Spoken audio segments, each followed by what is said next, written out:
Dalami lebih lengkap bagaimana tadi penetapan tersangka dari mantan Kapolres Ngada NTT AKBP Fajar Widya Dharma yang tadi sore sudah ditetapkan sebagai tersangka dalam kasus pencabulan anak. Kita bahas malam hari ini bersama anggota Kompolnas Yusuf Warshim dan juga pengamat kepolisian dari ISIS Bambang Rukmito. Malam Pak Bambang, malam Pak Yusuf. Malam. Selamat malam, Audrey. Ya, saya mau tanya dulu Pak Yusuf, setelah tadi sudah ditetapkan mantan Kapolres Ngada sebagai tersangka, langkah apa yang sebaiknya harus dilakukan cepat oleh kepolisian? Ya, tentu kita apresiasi dulu bahwa hari ini sudah dilakukan langkah tegas. Yang kedua, tentu penyidikannya kan sudah berjalan, ini sudah ditetapkan tersangka, maka kita berharap proses etiknya segera dilakukan dan tadi sudah disampaikan karena proses penyidikan ini sudah berjalan, kita berharap sanksi yang akan diberikan nanti melihat perbuatannya ini korbannya adalah korban anak lebih banyak, tentu ini sangat memalukan, maka kami pandang ini sudah tidak layak menjadi anggota kepolisian, sehingga ini segera diberikan kepastiannya sehingga pada proses penyidikannya tersangka ini tidak berseragam lagi. Itu yang paling utama dan penting untuk kita pastikan. Tapi jangan lupakan tindak pidana juga harus tetap berjalan ya? Ya, ini kan sudah berjalan, ini simultan. Proses etiknya sudah didahului dan kemudian hari ini ditetapkan sebagai tersangka. Ya, kita berharap proses penyidikannya kan akan terus berlanjut ini.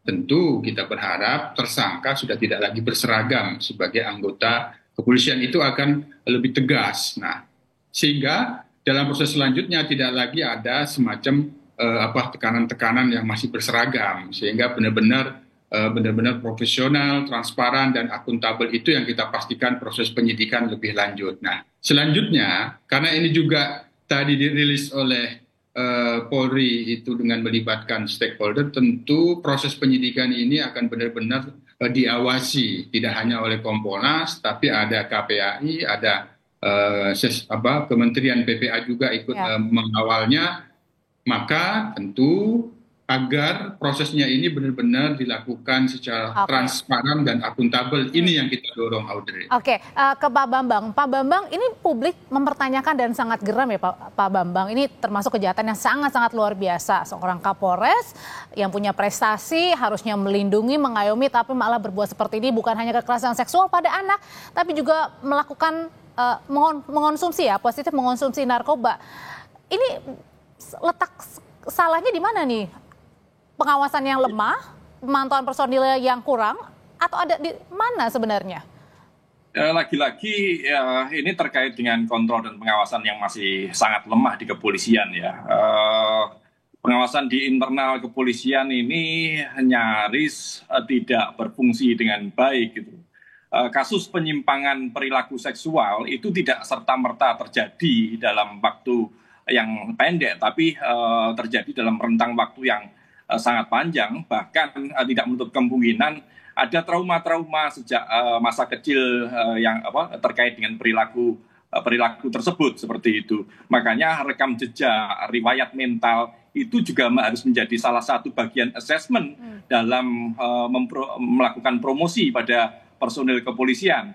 Artinya promosi yang dilakukan oleh kepolisian saat ini tidak menyentuh hal-hal tersebut gitu. Secara kualitas, kapasitas, tentu hampir semua personil kepolisian ini sama, tetapi terkait dengan mentalitas, terkait dengan integritas, ini yang masih sangat kurang dan jauh dari harapan masyarakat. Kasus-kasus yang terjadi terkait dengan pelanggaran yang dilakukan oleh personil ini mayoritas terkait dengan moralitas dan integritas. Itu yang biasanya tidak terlihat secara kasat mata ya. Kalau misalnya prestasi pasti terlihat. Kalau yang tadi moralitas, integritas itu yang tidak bisa dilihat. Benar. Makanya fungsi pengawasan ini juga harus dilakukan secara simultan. Bukan hanya melihat rekam dari riwayat pendidikan maupun riwayat prestasi, tapi rekam jejak melalui investigasi yang dilakukan oleh Intelkam itu juga harus dilakukan gitu loh. SDM harusnya juga melakukan selama ini Propam juga ada salah satu biro di Propam yang melakukan pengawasan terhadap personil, tetapi faktanya kan tidak. Hal-hal seperti ini kan seringkali terjadi. 2 tahun yang lalu misalnya ada kasus Irjen Teddy Minahasa yang juga dipromosikan menjadi Kapolda Jawa Timur, 4 hari kemudian terbukti terlibat dalam perdagangan barang bukti narkoba. Artinya memang tidak berfungsi hal seperti itu gitu. Makanya ini lagi-lagi ini harus ada evaluasi secara menyeluruh terkait dengan sistem kontrol dan pengawasan yang dilakukan oleh internal kepolisian gitu. Apakah kontrol dan pengawasan yang dilakukan di internal kepolisian ini bisa maksimal atau tidak? Kalau tidak, ya diserahkan saja keluar ke eksternal. Artinya Kompolnas berikan kewenangan yang berlebih untuk melakukan pengawasan pada personil. Artinya belum tentu ada jaminan ya bahwa semakin tinggi pangkatnya, bahwa semakin tinggi juga kemudian moralitas dan integritas dari seseorang ya? Peluangnya malah mereka bisa menggunakan kewenangan yang lebih besar. Dan ini yang terjadi. Semakin tinggi jabatan dengan kekuasaan yang lebih besar, penyalahgunaan kewenangan itu semakin besar pula seperti itu. Pak Yusuf, kalau kita lihat dari rentetannya, mantan Kapolres Ngada ini bukan hanya melakukan kekerasan seksual, tetapi ada menyuruhnya, kemudian memberikan uang 3 juta untuk membawa anak kemudian sampai ke hotel. Ini akan diteliti lebih dalam nggak mengenai dugaan tindak pidana perdagangan orang ya? Sementara ini akan kita pantau lebih lanjut, tapi tadi yang sudah disampaikan dalam rilis kan sudah cukup berlapis itu ya, sudah cukup berlapis persangkaan kepada tersangka, kaitannya dengan PPO nanti akan dikembangkan, kita lihat tentu semuanya berdasarkan bukti-bukti. Tapi sementara ya kita tentu mendalami fakta-fakta perbuatan yang dilakukan tersangka ini, apakah memang ada dugaan PPO atau tidak, ini kita dorong juga nantinya untuk dikembangkan. Yang penting proses ini kami pastikan bahwa ini benar-benar profesional, transparan, dan akuntabel. Ini kami sebagai pengawas, ini dulu harus kita pastikan. Baru yang kedua, ini kan peristiwa tadi sudah sangat begitu dirilis ya, tentu sangat memalukan gitu. Makanya apa yang disampaikan oleh sekelompok masyarakat di NTT itu sangat menggugah itu, bahwa ini perlu diberikan ancaman seberat-beratnya. Maksimal ini ya, karena kejahatannya luar biasa. Ini harus kita kawal, Audrey, karena korbannya itu lebih banyak adalah anak. Ini harus kita kawal. Ya, Pak Bambang, kalau kan bukan hanya kekerasan seksual ya, tetapi juga ada positif mengonsumsi narkoba. Kalau Pak Bambang lihat, ini ada keterkaitankah ketika menjual video begitu, kemudian diperdagangkan, apakah duit ini perputarannya digunakan untuk mengonsumsi, dugaannya?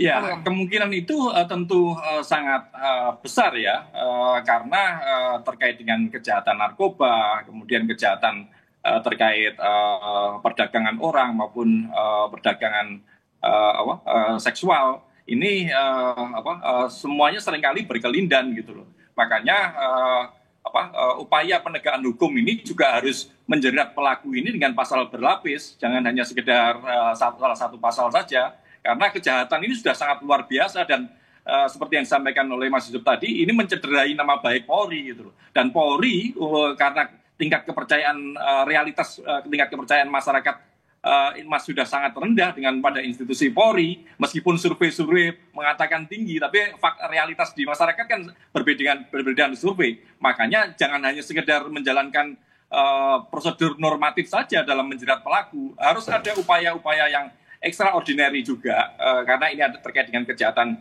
extraordinary, harus ada